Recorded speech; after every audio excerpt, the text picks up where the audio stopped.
Well, hello there, folks. How's it going today? Hope you guys are all doing really good. We're going to take a look at a Washburn acoustic today. This is a d10n model. Really nice looking guitar, actually. This belongs to a friend that stopped by to pick up a guitar that I had fixed up for her, and she wants me to go over this one as well. So one went out the door and one came in the door. So anyway, really pretty guitar. I just started cleaning it up a little bit. Hasn't been played for years. Nice mahogany back here and mahogany neck. The sides are also mahogany as well, and it's got a spruce top on it. Really pretty guitar, really, and it's in good shape. It's stayed really nice. It hasn't been played for a long time, so we're going to just go over it and make sure everything is in good working order. I've already loosened the strings up and all that, so the top looks nice and straight. It's been stored inside. It's, been in a decent climate at least. It's probably a little dry, but we'll take care of that as well. So we're going to get some strings out and just go over a few things, look the guitar over, and make sure it's intact and, ready to go. So let's get the strings off it first. Okay, so give it the old cut. I'll take care of that. And I'll just unwrap these off the tuners here if I can.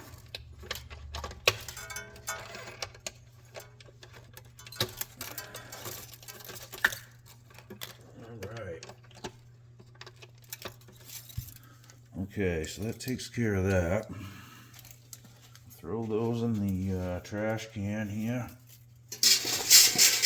Alright, now it is missing one bridge pin, so I'll have to see if I can scale one of those up as well. And see if I can pull these out.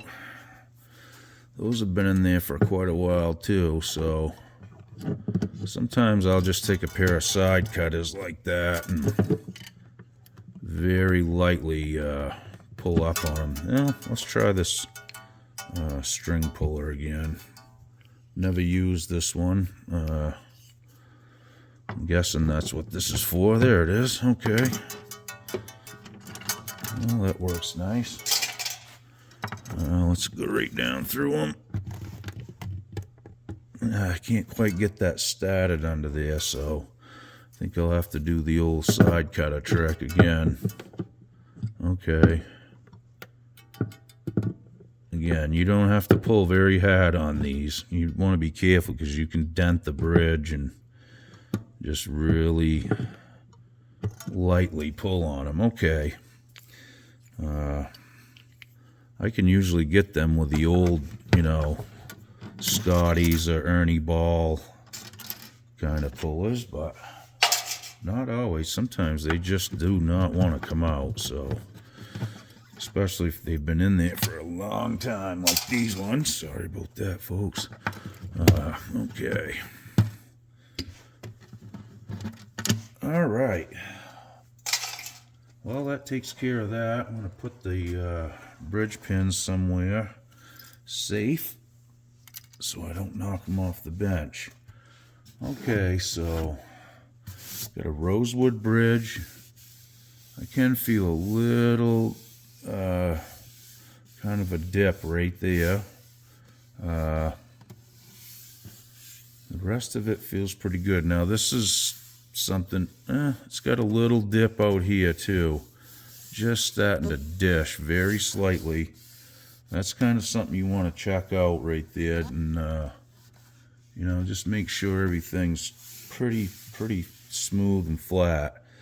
Now that dip, I'm just going to check and make sure the braces aren't loose.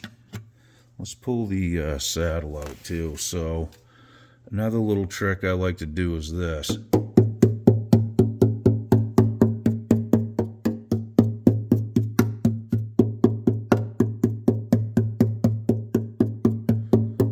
Now it should sound like a drum. If you tap on that and you hear some sort of like distorted noise, like you know, then it's more than likely a loose brace.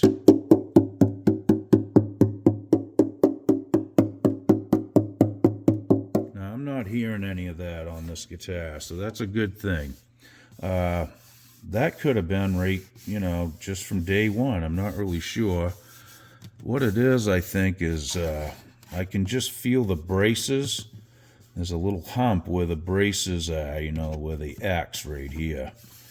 If you stick your hand in there, you can actually feel that brace, and on this side as well. So it has a slight little dip here, but honestly, I think it's just because the braces have kind of pushed it. Maybe it was leaned in a corner or stuck in a closet with stuff up against it. That can happen too. So next thing we're going to do is I'm going to check the truss rod and make sure that still works. So see if I can get in here with my Allen wrench. That's not the right one, so I got to get a different one. Okay, so boy, that doesn't want to move much. It doesn't want to move at all. That's a bad thing usually. Well, it is starting to go a little bit. It certainly doesn't want to be tightened. I'm going to just try to keep loosening it if I can.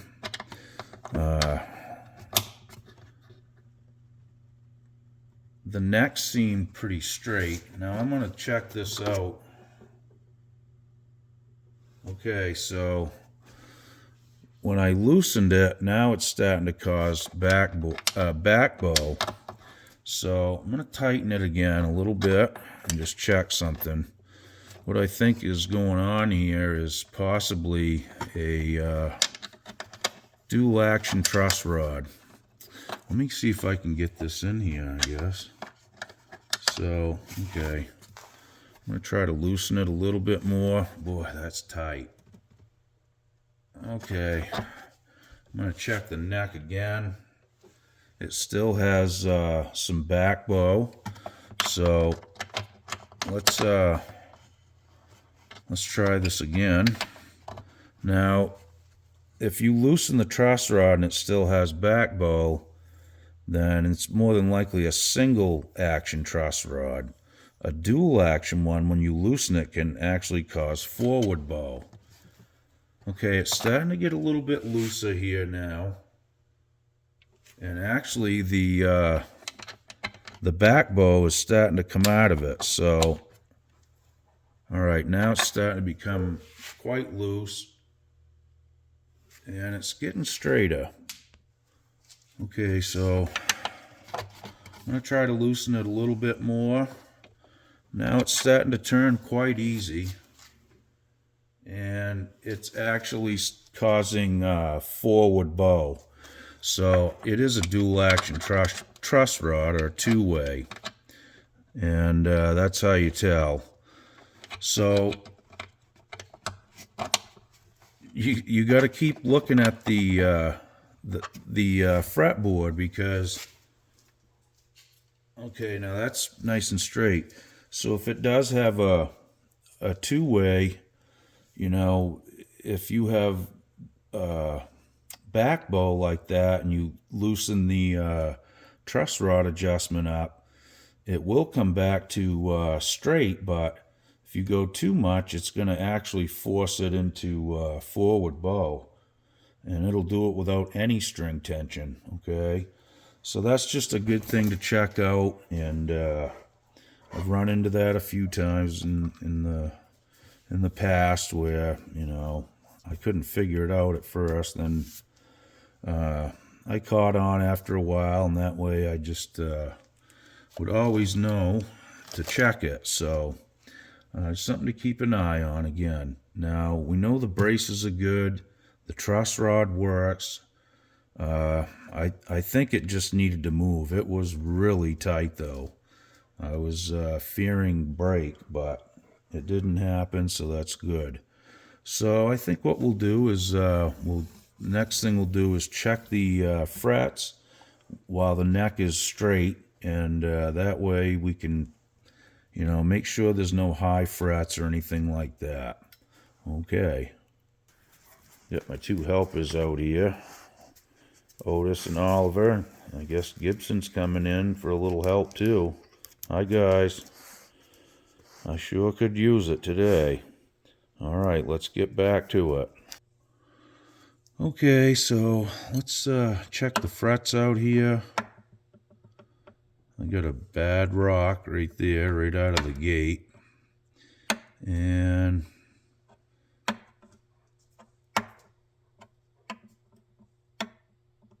yeah, these are all pretty high.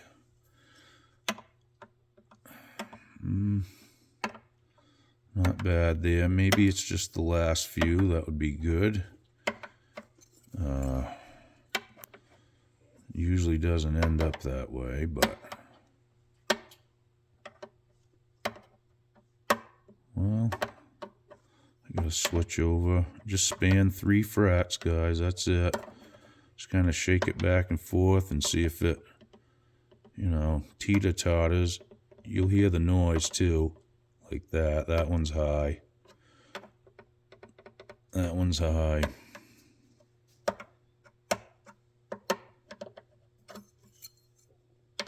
Always span 3 frets and always check it on the edges too, and the middle. Sometimes you can have a high spot just barely inside the fret wire in between the E and B strings. I've seen that happen. So, not too bad. We got some high ones in this area. So what I'll do is probably just start from this end, work my way back, and I'll see if they're lifted first. They don't feel like they are. I think they're all down pretty good. So I may have to just level some of these off right here and recrown a few and then just clean the rest up. I did have 1 or 2 down here that was a little high. I'll try to tap those down, and if they're down good, then I may just have to take a little off the top, recrown it, and we're good to go then. Okay, so let's go a little bit further on this one, and we're getting up there in time, so I won't bore you guys to death, but I'm going to get out the crowning tools, fret file, and take care of this little section of the repair. Okay, so I'm just going to take a sanding beam here. It even rocks on that. So I'm just going to start like this and just light pressure. This is 4-sided and it has abrasive on all 4 sides, different grit. So I like to start like this. I can go like this as well, but I find it's easier to clean the frets up just doing my sanding in this direction.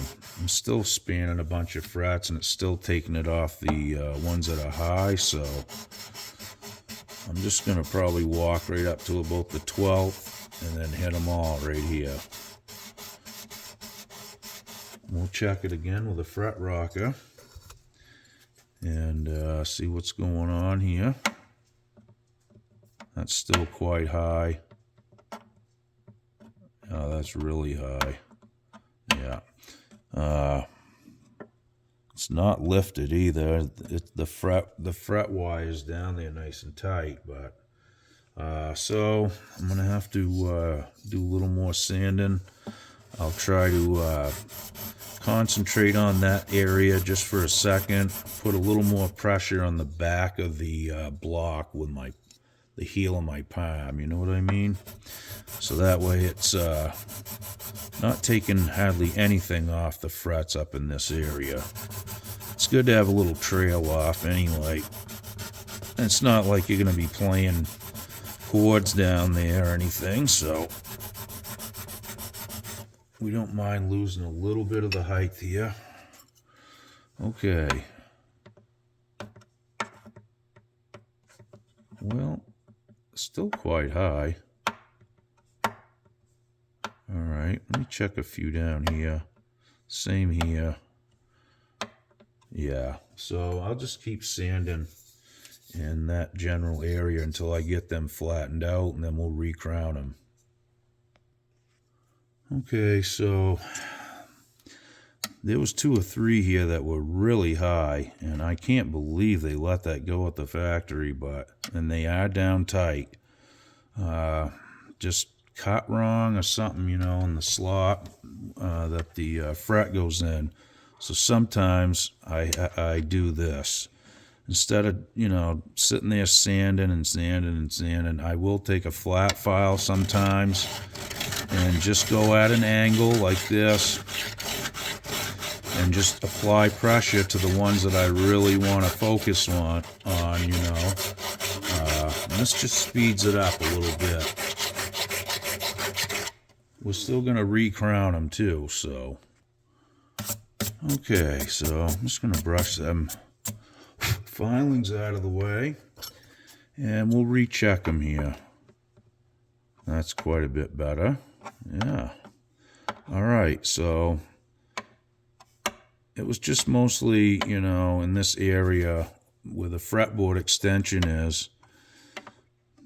They probably just didn't hit them that hard in fear of cracking the top or something. But again, like I said, they are pushed down in there tight, so I don't know what happened. I really can't tell you. So what I'm going to do now is I'm just going to go in this direction with my sanding beam. And the reason I'm doing this is this just helps take the striations and scratches out of the frets where I filed them. I just want to kind of give myself a head start here before I start recrowning them, and things will just go a little smoother. Okay, so I'm going to get a crowning file out next. Okay, so I'm just going to use one of these right now. Now you set that down, and one side is dished out deeper than the other. They're concave, okay?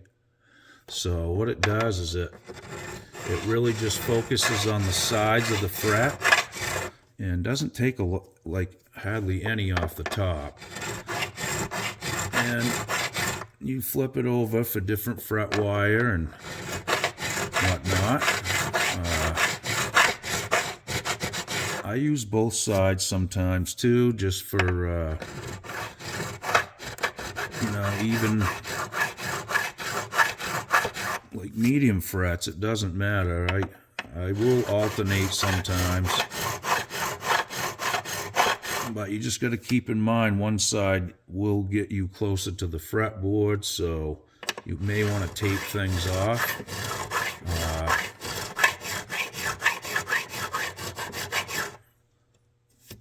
And look better already. It's starting to get the flat spots out, and they should be level after this for sure. Now you can kind of feel this when you do it too. You can feel like little jumps of restriction, you know, in the file. And then eventually, after a couple passes on it, it'll start to run really smooth, okay?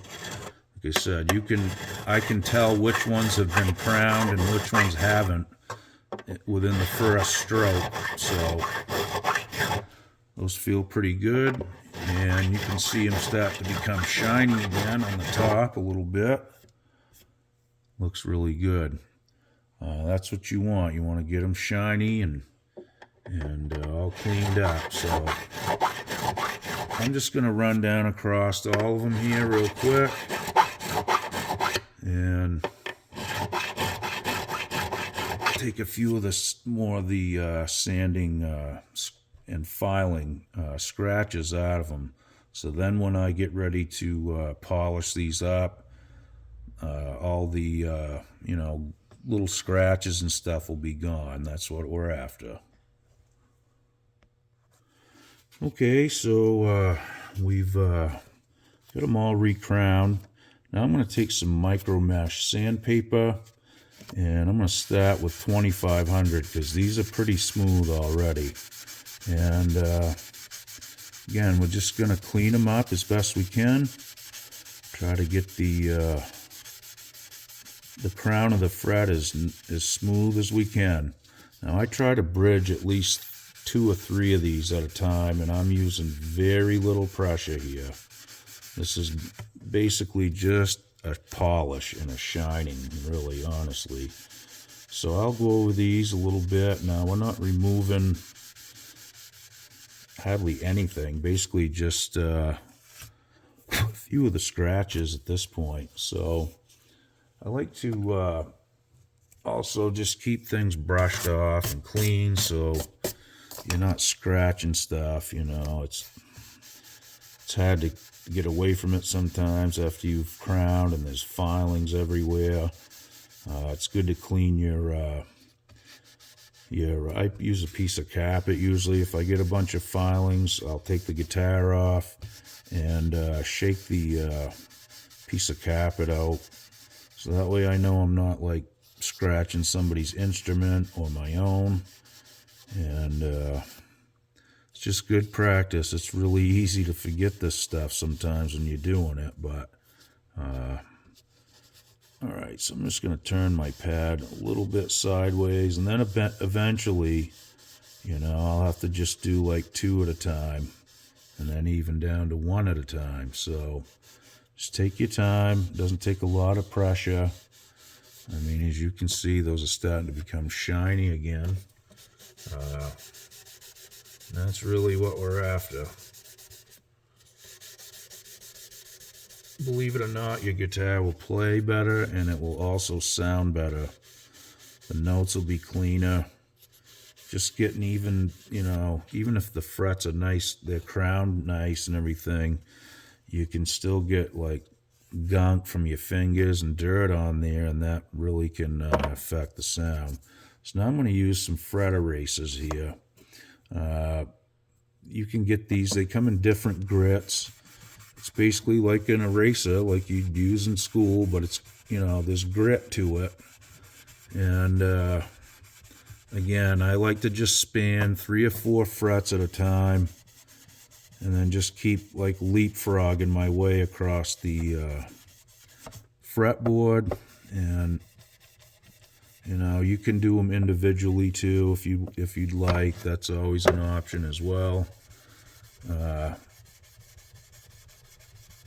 But these work good. And again, you're not removing any material, but you can see those starting to get nice and shiny here now. That's the goal. You just want to get them shined up. And like I said, when you file them flat, you definitely need to recrown them. Because if you don't, your strings are going to buzz on that flat fret every time. And it just won't sound good. The notes won't be clean and clear, and it affects the playability as well. So take the time to clean them up, This is something I usually do on a setup too. Clean the fret wires up, and it does make a difference, when people get their guitars back. They actually comment about how smooth the guitar felt, What did you do to it? Well, I just cleaned the frets up, that's all. Made them shiny again. It lasts for a little while, and then when you change your strings, you should really do this. That's just my opinion. I always do. And your guitar feels great again, when you get it restrung. And okay, now I'm just putting a little more pressure on, and I'm just going to go across these again, which Eventually I'll switch to another grit, but this is pretty fine, the one I have in my hand right now. Again, you can kind of feel it. You'll feel that eraser kind of drag or kind of hang up, and it'll make a different sound when it's going over a spot that's scratched. Make sure you get right out to the ends real good too. So those look a lot better, nice and shiny. Should be good to go. I'll have to oil the fretboard up as well. It's pretty dry. Get that taken care of, and that's pretty much it. I got to find a bridge pin for it and throw a new set of strings on it too. But other than that, this one should be good to go. Really nice looking guitar. It's got a pretty top on it. Some big wide growth rings on that stuff. And here's a shot of the badge inside. And a little peek at the headstock, just so you guys know what you're looking at here.